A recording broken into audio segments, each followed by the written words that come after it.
Hello brilliants. अभी हम कर रहे हैं 8th क्लास के लिए elements math chapter number 3 polygons exercise 3.2 का क्वेश्चन नंबर 13। इसमें हमें ये एक टेबल दे रखी है, हमें इस टेबल को फिल करना है जिसमें पहले कॉलम के अंदर 5 पॉलीगॉन्स दे रखे हैं। हमें इनके अंदर इनकी प्रॉपर्टीज़ को फिल करना है। प्रॉपर्टीज़ कौन कौन सी है? पहले कॉलम में हमें फिल करना है इन पांचों पॉलीगॉन्स के नंबर ऑफ वर्टिसेस। नेक्स्ट में हमें नंबर ऑफ साइड्स बतानी है कि हर एक पॉलीगॉन में कितनी साइडें होती है। फिर नंबर ऑफ डायगोनल्स और फिर अंदर के इंटीरियर एंगल्स का जोड़। थर्ड कॉलम में हमें बताना है हर एक इंटीरियर एंगल, अगर ये पॉलीगॉन्स रेगुलर है तो हर एक इंटीरियर एंगल कितने डिग्री का होगा, हमें ये बताना है। तो लास्ट जो 3 कॉलम है जो आप देख रहे हैं, ये वाले, एक तो ये जो ये वाला कॉलम है, ये वाला कॉलम है और जो ये वाला कॉलम है, इन 3 के अंदर हमें कैलकुलेशन करके दिखानी पड़ेगी क्योंकि इनके अपने फार्मूले हैं। ये तो आप डायरेक्टली नॉलेज से ही कर सकते हैं, ये वाला कॉलम और ये वाला कॉलम। तो चलिए करते हैं इसको, लेट अस डू।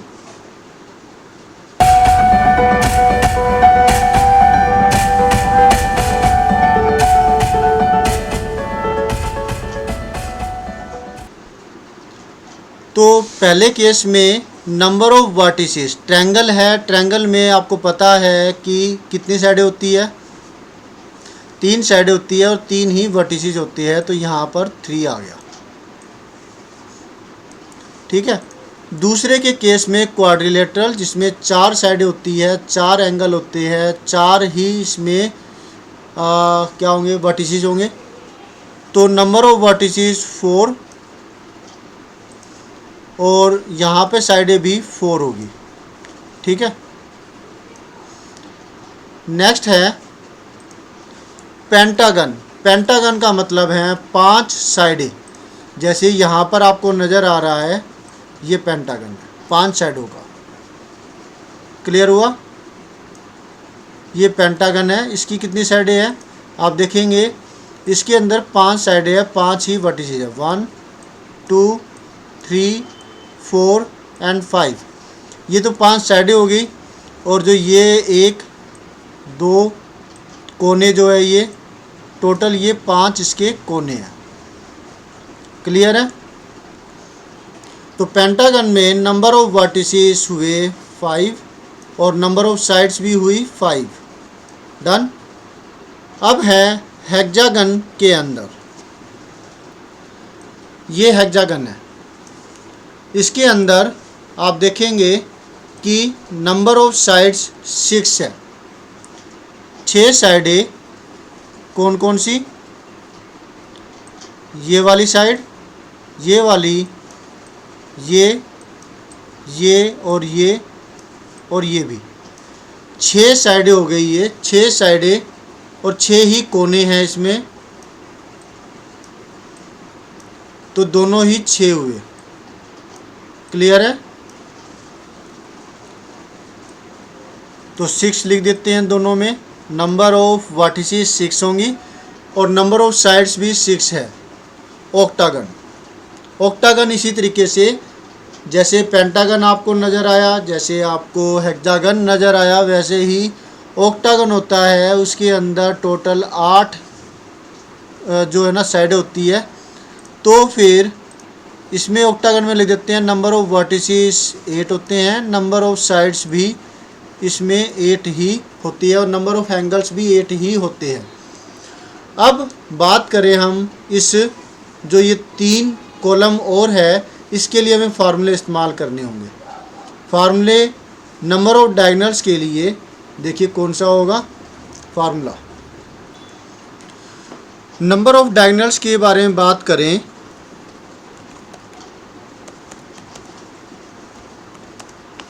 सॉल्यूशन ये है 13। पहला लेते हैं हम case in triangle. In triangle मतलब ये अगर वर्किंग करके दिखानी हो तो इसको आप कैसे दिखाएंगे? In triangle number of diagonals, आपको पता है कि कोई डायगोनल इसमें नहीं होता, तो फार्मूला कौन सा है इसमें जो इस्तेमाल कर सकते हैं? n-3/2, n की वैल्यू इधर नंबर ऑफ साइड्स के लिए है, तो 3 - 3 तो 0 हो गया ना, तो 0 × समथिंग, ये टोटल ब्रैकेट के अंदर 0 आ गया, 0 × 3/2 तो 0 ही आएगा। इसका मतलब है कि इसके अंदर नंबर ऑफ डायगोनल्स 0 होंगे। नेक्स्ट इसके लिए हमें निकालना था कि सम ऑफ इंटीरियर एंगल्स,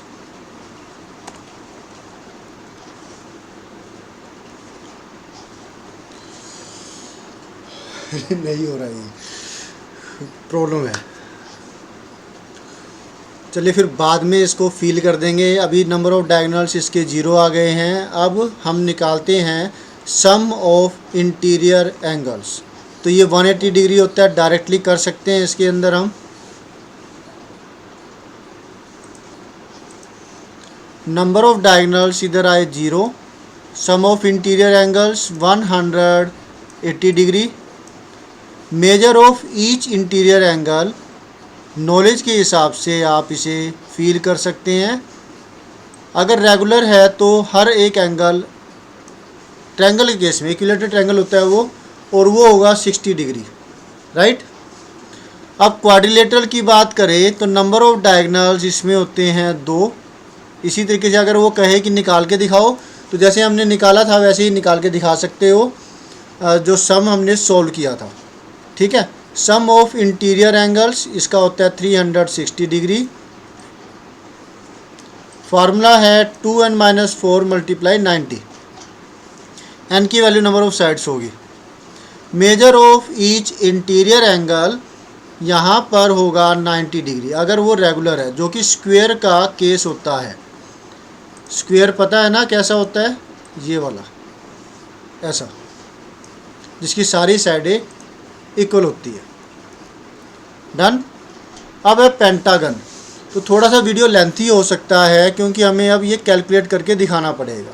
ये वाले जो केस थे ये तो नॉर्मल थे, जो कि हमें पता भी थे, और कई जो आगे ऐसे ज़्यादा साइडें आएगी तो हमें निकाल के देखना पड़ता है कि सम इसका सॉल्यूशन क्या होगा। अगर हम यहाँ पर भी ये चीज़ निकाल के देखना चाहे सम ऑफ इंटीरियर एंगल्स क्या होगा, तो फार्मूला इसके लिए था 2n - 4, sum of interior angles equal to bracket में 2n - 4 × 90 इक्वल टू, ब्रैकेट में रखा हमने 2 × n जो कि 3 है, माइनस का 4 × 90 इक्वल टू 2 3 जा होता है 6, माइनस का 4 ब्रैकेट में रख दिया इसको, और फिर मल्टीप्लाई 90, 6 - 4 मतलब 2, 2 × 90 इक्वल टू हुआ 180 डिग्री। क्लियर है। अब अगर बात करें major of each interior angle की, तो उसके लिए पहले हमें निकालना पड़ेगा एक्सटीरियर एंगल। एक्सटीरियर एंगल का फार्मूला जो है वो है 3, ये यहाँ पर 360/n, यहाँ पर आ जाएगा 360 अपॉन में n फार्मूला है, और n की वैल्यू ट्रायंगल के केस में होती है 3। यहाँ n की वैल्यू रखेंगे तो 3 से 360 कट रहा है और आएगा 120 degree. Am I right? 120 degree exterior angle हुआ, तो ये निकालना पड़ा क्योंकि हमें निकालना है interior angle, each interior angle. तो फिर each interior angle equal to होगा 180 डिग्री माइनस में एक्सटीरियर एंगल। 180 माइनस का 120 इक्वल टू आया 60 डिग्री, राइट। ये कैलकुलेशन करनी पड़ी हमें। ये सिर्फ ट्रायंगल के केस में हुई है, जिसमें हमने निकाला है पहला नंबर ऑफ डायगोनल्स, फिर निकाला हमने सम ऑफ इंटीरियर एंगल्स, फिर हमें निकालना था ईच इंटीरियर एंगल, जिसके लिए हमें निकालना पड़ा एक्सटीरियर एंगल, राइट। ये सारी चीज़ें निकाली हमने ट्रायंगल के केस में। इसी प्रकार से बाकी की जो 4 चीज़ें हैं वो भी हमें निकालनी होगी। बाकी की 4 चीज़ें मतलब क्वाड्रिलेटरल, पेंटागन, हेक्सागन और ऑक्टागन के अंदर भी ये चीज़ें हम निकालेंगे। अब लिखते हैं in the case of quadrilateral.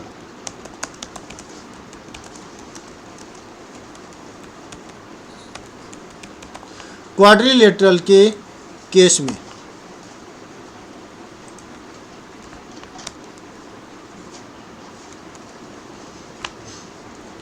ये सब चीज़ें मैं कॉपी पेस्ट कर देता हूं ताकि इतना लिखना ना पड़े।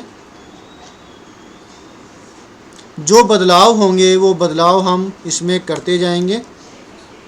बदलाव है यहाँ पर वैल्यू को पुट करना, किसकी भला, n की वैल्यू को पुट करना, क्योंकि क्वाड्रिलेटरल में जो n है वो हो जाएगा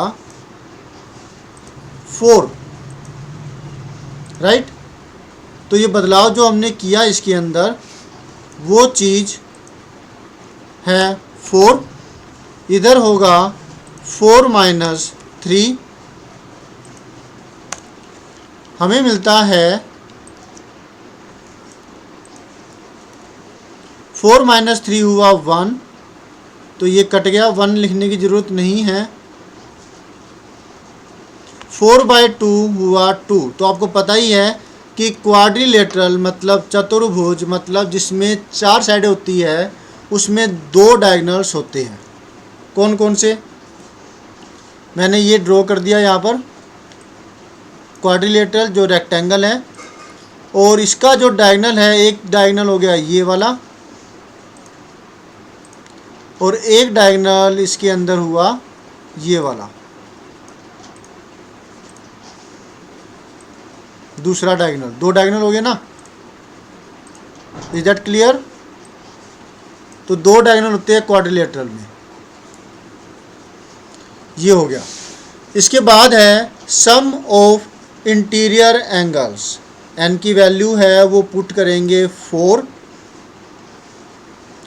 3 की बजाय इधर आ जाएगा 4, 2 मल्टीप्लाई 4 हुआ 8, 8 माइनस 4 हुआ 4 और 4 मल्टीप्लाई 90 हुआ 360 डिग्री, राइट। तो ये है sum of interior angles 360 degree. अब एक्सटीरियर एंगल निकालें तो जो n की वैल्यू यहाँ पे 3 पुट कर रखी है, यहाँ पुट करेंगे 4 और यहाँ आ जाएगा 90 डिग्री। ईच इंटीरियर एंगल, यहाँ पर जो पहले केस में था इतना 60 डिग्री आया था, 180 माइनस करेंगे 90, ये रेगुलर का केस है। हर एक जो एक्सटीरियर एंगल है वो 90 होगा और इंटीरियर एंगल भी 90 डिग्री आ रखा है, क्लियर है। तो ये क्वाड्रिलेटरल का केस था। अब हम करने जा रहे हैं यही सारे केस किसमें, पेंटागन के केस में। In the case of quadrilateral की बजाय आ जाएगा अब पेंटागन। नंबर ऑफ डायगोनल्स,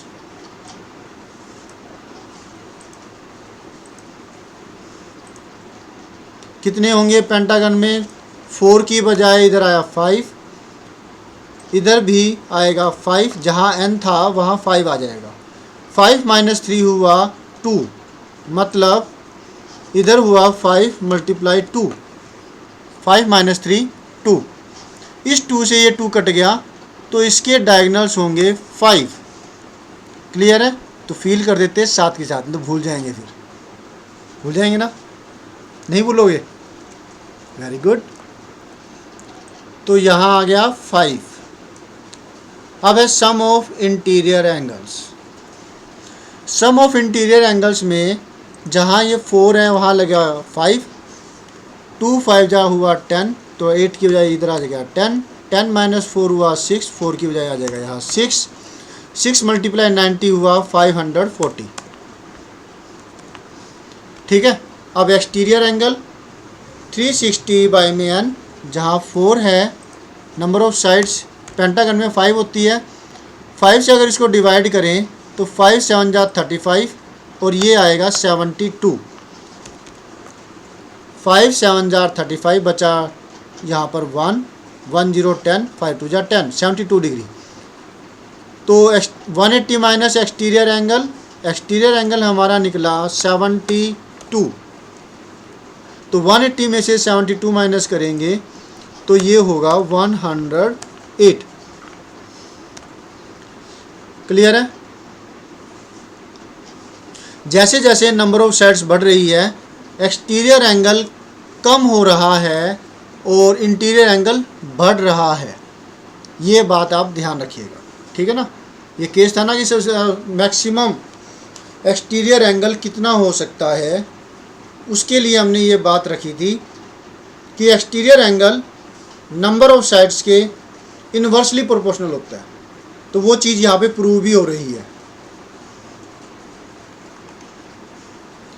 तो ये निकल गए पेंटागन तक। तो ये चीज़ें फिल कर देते हैं हम अपनी टेबल के अंदर।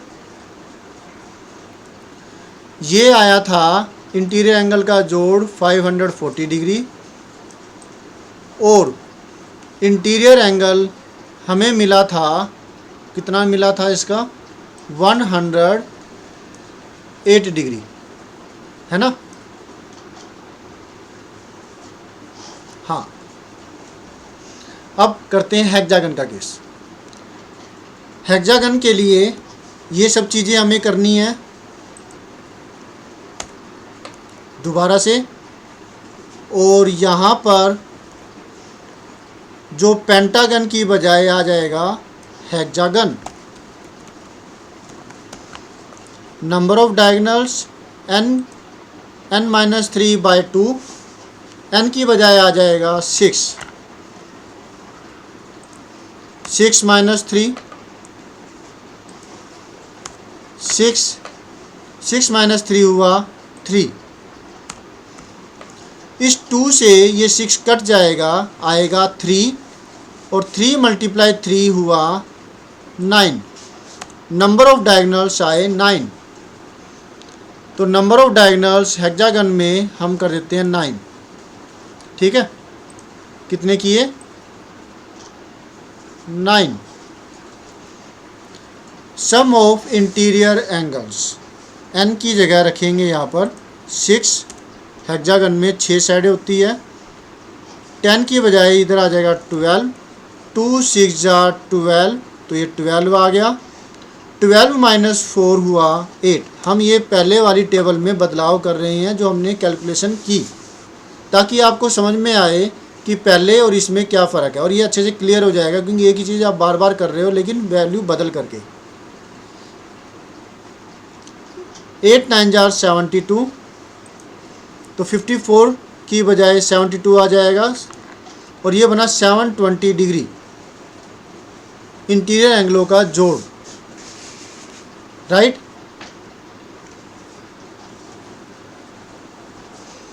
अब एक्सटीरियर एंगल निकालेंगे, क्योंकि इंटीरियर एंगल के लिए एक्सटीरियर एंगल निकालना पड़ेगा। 5 की बजाय इधर आ गया 6, 6 से इसको डिवाइड करेंगे तो ये आएगा 60 डिग्री। 360 को 6 से डिवाइड करें तो 60 आता है। एक्सटीरियर एंगल 60 आ गया। तो फिर हर एक इंटीरियर एंगल कितना आएगा? 180 माइनस एक्सटीरियर एंगल, 72 की बजाय आ जाएगा 60 और इधर मिलेगा 120 डिग्री। तो इधर जो वैल्यू आई सारे के सारे इंटीरियर एंगलों का जोड़ 720 और हर एक इंटीरियर एंगल आया 120 डिग्री।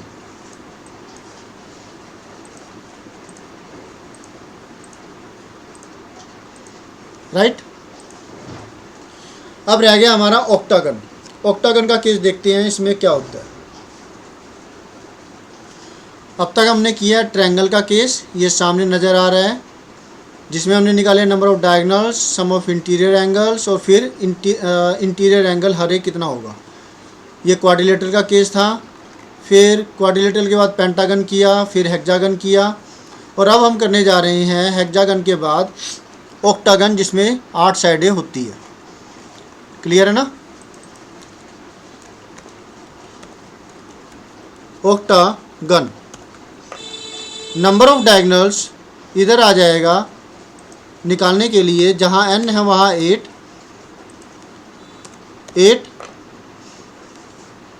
तो 6 की बजाय इधर होगा 8 माइनस 3 5। फार्मूला था n माइनस 3/2। अब इस 2 से ये 8 कट जाएगा, 4 आएगा। 4 × 5 20। क्लियर है। Sum of interior angles 2n minus 4 × 90 होता है। n की वैल्यू ऑक्टागन में 8 होगी। 2 × 8 हुआ 16, तो 12 की बजाय 16 आएगा। 16 माइनस 4 हुआ 12, तो इधर 12 आ गया। 12 × 90, 12 9 जा 108 होता है। 180 डिग्री आ गया। एक्सटीरियर एंगल निकालने के लिए, इंटीरियर एंगल निकालने के लिए हमें एक्सटीरियर एंगल निकालना पड़ेगा। एक्सटीरियर एंगल का फार्मूला 360/n। मुझे बार बार मैं इसलिए रिपीट कर रहा हूँ, कई बच्चे क्या करते हैं, स्किप करते हैं वीडियो को देखने के लिए, तो उनको दिक्कत ना आए, लेकिन उनको वैसे चाहिए कि वो पूरा देखें, क्योंकि बीच में कई और चीज़ें भी बताई जाती हैं, वो फिर स्किप हो जाती है, वो फिर समझ में नहीं आता, फिर आपको दिक्कत होगी, और आपको दिक्कत हुई तो मुझे दिक्कत होगी। मुझे पसंद नहीं आएगा कि आपको दिक्कत हो, क्योंकि मेरा फ़र्ज़ है आपको अच्छे तरीके से करवाना। 360 डिवाइड में 8 से इसको डिवाइड करेंगे, 8 4 जा 32 और बचा 4 4 0 40, 8 5 जा 40। तो इसमें आया हर एक एक्सटीरियर एंगल 45 डिग्री। तो इंटीरियर एंगल कितना होगा, 180 माइनस एक्सटीरियर एंगल 45, इसमें से माइनस करेंगे तो हमें मिलेगा 135 डिग्री। ठीक है, तो ये ऑक्टागन का केस भी हो गया है। अब फील करते हैं टेबल। पहला था कि हमें डायगोनल्स फील करने थे 20, इधर आएगा 20,